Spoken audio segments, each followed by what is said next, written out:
Assalamualaikum warahmatullahi wabarakatuh.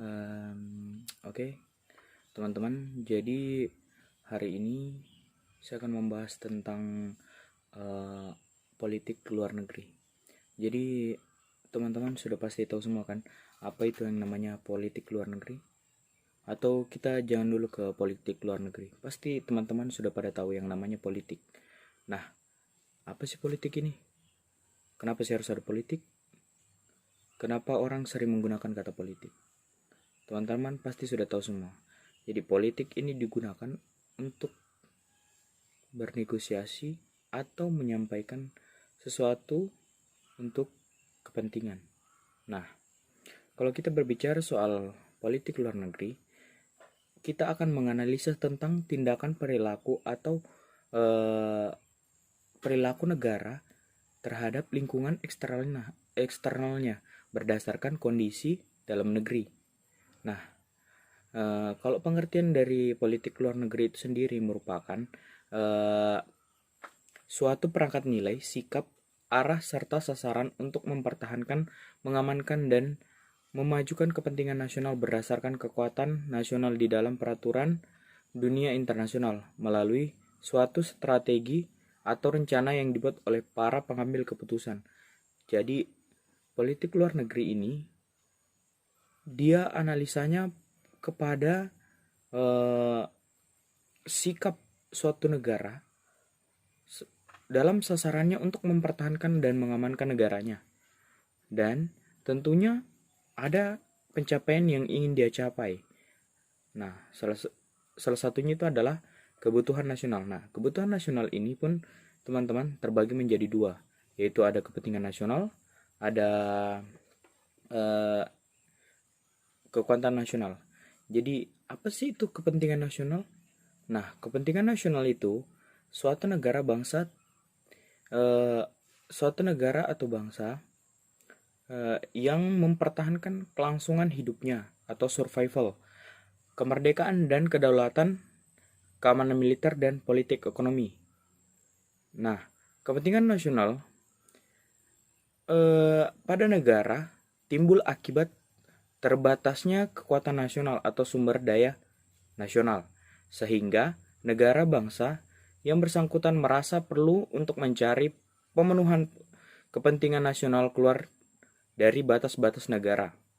Nah, apabila kepentingan nasional dapat diselesaikan oleh kekuatan nasional, maka permasalahan tidak perlu mengemuka menjadi perkara politik luar negeri, melainkan masalah dalam negeri. Nah, oke, kita lanjut. Apa sih kegunaan atau penggunaan politik luar negeri itu seperti apa sih? Jadi di sini ada 3 bagian, ya. Ada 3 bagian. Yang pertama itu ada independence, yang kedua ada development, dan yang ketiga adalah political competition. Kita melangkah ke pertama. Independence. Apa sih itu independence? Independen, kemerdekaan, kebebasan. Nah, di sini independence terbagi menjadi 3, atau utamanya itu ada 3, yaitu mempertahankan kemerdekaan, mempertahankan kedaulatan negara, dan menghalau ancaman negara baik ancaman internal maupun eksternal yang dimiliki dimensi internasional. Nah, kenapa sih harus mempertahankan kemerdekaan? Kenapa sih harus mempertahankan kedaulatan? Nah, seperti yang kita tahu bahwa kemerdekaan itu tidak akan hadir ketika kala itu bangsa Indonesia tidak bekerja sama dengan Jepang untuk memberikan hak kemerdekaan kepada Indonesia. Makanya di sini independence atau politik luar negeri ini bertujuan untuk mempertahankan kemerdekaan dan kedaulatan negara. Nah, ada juga nih menghalau ancaman negara baik dari internal maupun eksternal yang dimiliki dimensi internasional. Nah, bukan hanya ancaman dari luar, tetapi ancaman dari dalam negara pun itu masuk ke dalam politik luar negeri. Jadi pembahasannya itu tentang ancaman menjaga negara dari ancaman baik dari dalam maupun dari luar. Oke, yang kedua itu ada development.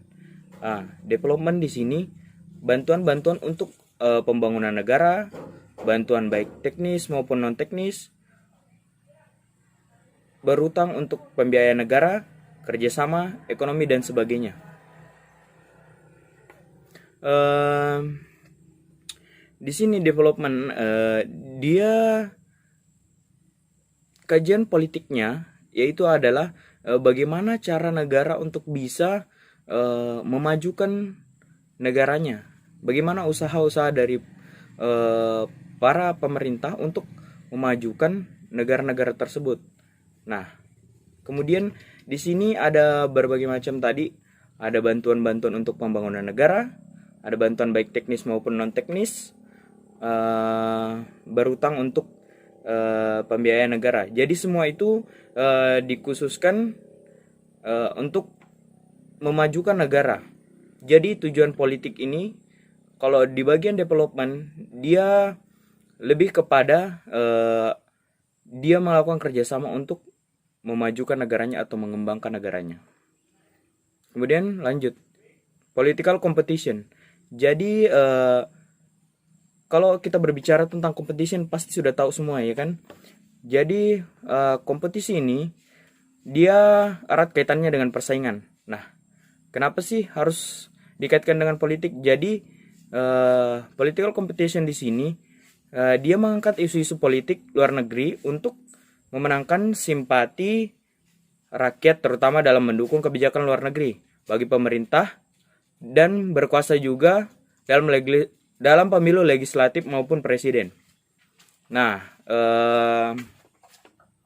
kemudian yang bersaing di sini umumnya itu adalah negara-negara maju. Kenapa bisa seperti itu? Karena seperti yang kita tahu bahwa ketika negara maju tidak bersaing dalam dunia internasional, maka bisa dikatakan bahwa mereka akan turun derajatnya seperti itu. Dan untuk negara berkembang, mereka kurang menghiraukan terhadap political competition seperti ini. Kemudian bagi sebagian negara maju, politik luar negeri ini digunakan untuk yang pertama, memperkokoh hegemoni atau pengaruh. Kemudian yang kedua, menyebarkan ideologi. Yang ketiga itu berkolasi sebagai bentuk menguatkan diri. Keempat, memperbanyak negara periphery atau satelitnya. Kelima, memperlebar pangsa pasarnya. Dan yang terakhir itu minta dukungan dari berbagai bentuk. Nah, di sini seperti yang kita tahu bahwa pasti negara maju selalu menginginkan yang namanya kompetisi. Nah, di sini sudah ada yang saya sebutkan tadi. Kemudian sumber-sumber politik kebijakan luar negeri. Nah, ada yang dari individual source, societal source, governmental source, world source, and external source. Jadi individual source itu tergantung pada perorangan individu. Kemudian society source itu lebih kepada ke masyarakat, sumber masyarakat. Jadi yang ketiga itu ada governmental source. Nah, ini lebih kepada sumber daripada pemerintah.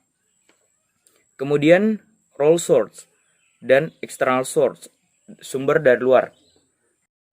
Kemudian yang terakhir itu kita akan membahas aktor-aktor perumus politik luar negeri. Nah, yang pertama itu ada kepala negara atau kepala pemerintah. Kemudian Perdana Menteri luar negeri atau kementeriannya, kementerian yang terkait, kemudian legislatif, badan intelijen, elit tertentu yang ada dalam lingkaran kekuasaan. Nah, kepala pemerintahan itu ada presiden, ada perdana menteri, ada raja atau sultan, ada pilot biro atau badan khusus. Nah, mungkin itu yang bisa saya jabarkan dari pengertian politik luar negeri. Jadi tahu bahwa sejatinya manusia itu tidak ada yang bisa hidup dengan sendirinya, tetapi memerlukan manusia yang lain. Nah, begitu juga pula dengan negara. Negara harus menjalin kerjasama sehingga bisa mengelola atau memenuhi kebutuhan nasionalnya. Nah, kebutuhan nasionalnya tadi itu ada dua.